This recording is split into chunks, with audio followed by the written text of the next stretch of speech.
যোৱাকালি এটা টিভি চেনেলত প্ৰাক্তন চিফ সন্মানীয় হাগ্ৰামা মহিলাৰী ছাৰে এক সাক্ষাৎকাৰ দিছিলে। এই সাক্ষাৎকাৰত তেওঁ UPPLৰ এগেইনষ্টে কিছু অভিযোগ আনিছে। তাত আমি UPPLৰ স্পক পাৰ্চন হিচাপে নস্যাৎ কৰিছোঁ। তেওঁ কৈছে যে UPPL দল আহিলে তেওঁলোকৰ লেণ্ড ৰাইটছটো নাপাব, অকল BTR চুক্তিটো বড়ো আৰু ট্ৰাইবেলৰ কাৰণে। আমি UPPL চৰকাৰৰ পৰা কৈছোঁ যে BTR চুক্তিত ক্লিয়াৰ লিখা আছে জেনেৰেল মানুহৰ কাৰণে BTR চুক্তিত আপোনালোকে ডিষ্ট্ৰিক্ট ৱাইজ মাটি ৰেজিষ্ট্ৰেশ্যন কৰিব পাৰিব, নামজাৰি কৰিব পাৰিব। সেই টিভি চেনেলত তেওঁ কৈছিল যে আমি তেওঁক সুধিছিল যে আপোনালোকে 17 বছৰত কিয় মাটি ৰেজিষ্ট্ৰেশ্যন কৰি দিয়া নাই। তেওঁ স্বীকাৰ কৰিছে, হয় আমি মাটি ৰেজিষ্ট্ৰেশ্যন কৰি দিব পৰা নাই, এইটো আমি স্বীকাৰ কৰিছোঁ। তেওঁ নিজেও স্বীকাৰ কৰিছে।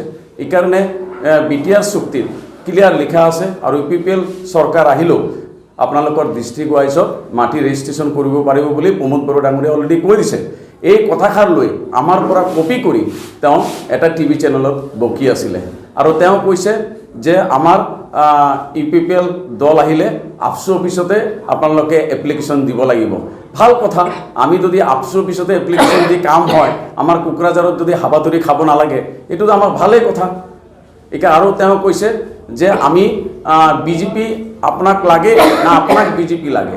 তেওঁ কৈছে না BJPক আমাক লাগে। যদি BJPক আপোনালোকে লাগে ৰাজপথত BJP গৌৰৱ কিয় দি আছে? আমি তেওঁলোকক প্ৰশ্ন সুধিব বিচাৰিছোঁ।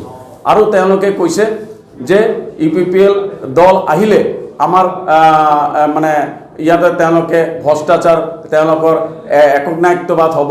তে আমি এক কথাত নিশ্চিত কৰিছোঁ তেওঁৰ কথাত কোনো UPPL দল আহিলে কাৰো মাটি বাৰী কিনি নাযায়, বৰঞ্চ মাটিৰ ৰেজিষ্ট্ৰেশ্যন ঘৰত বহি দিব পাৰিব। আৰু জেনেৰেল মানুহৰ কাৰণে তেওঁলোকে কোনো চাকৰিৰ কোটা নাছিল। UPPL দল আহিলে 40% চাকৰিৰ কোটা UPPL দল দিব। আজি অলৰেডি আমাৰ ইস্তিহাৰত প্ৰকাশ হৈ গৈছে। আৰু তেওঁ কৈছে যে BPF আমাৰ দলে আহিলে অলৰেডি আমি 18টা জনগোষ্ঠীক উন্নয়ন পৰিষদ কৰিম। অলৰেডি তেওঁ 17 বছৰ 18টা জনগোষ্ঠীক উন্নয়ন পৰিষদ কৰিব পৰা নাই। আমাৰ UPPL দলে প্ৰমোদ বড়ো ডাঙৰীয়াই অলৰেডি কৈছে যে UPPL দল আহিলে 18টা জনগোষ্ঠীৰ আমি ডেভেলপমেণ্ট বৰ্ড কৰিম। সেইটোৱে আমাক চাই তেওঁ কপি কৰি আছে। 17 বছৰত তেওঁৰ কোনো পলিচিয়ে নাছিল, তা আবুল তাবুল বকা বুলি আমি দেখিবলৈ পাইছোঁ। এইকাৰণে আমাৰ কপিখিনি লৈ তেওঁ কালি টিভি মাধ্যমত বকি আছে বুলি আমি দেখিবলৈ পাইছোঁ। এইকাৰণে BTR বাকী ৰাইজক বিভ্ৰান্তি হ'বলৈ মই মানা কৰিছোঁ আৰু আপোনালোকে অনুৰোধ কৰিছোঁ আপুনি সন্মানীয় BTCৰ প্ৰাক্তন চিফ আমাৰ হাগ্ৰামা মহিলাৰী ছাৰৰ কথাত আপোনালোকে বিভ্ৰান্তি নহ'ব।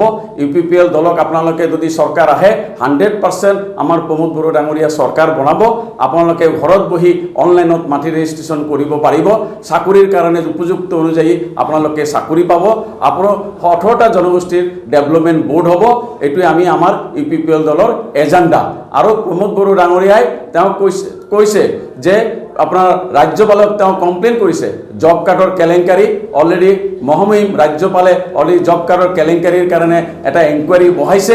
তাৰ কাৰণে আপোনাৰ জব কাৰ্ডখিনি বিভিন্ন জব কাৰ্ডৰ হোল্ডাৰক জব কাৰ্ড ঘূৰাই দিব লাগে বুলি আজিও আমি মহাত্মা গান্ধীৰ আজি জন্মদিনত আমি সত্যাগ্ৰহ কৰি আমি জব কাৰ্ড কেলেংকাৰীক দোষীক কৰায়ত্ব কৰি শাস্তি প্ৰদান কৰিবৰ কাৰণে আমি দাবী জনাইছোঁ।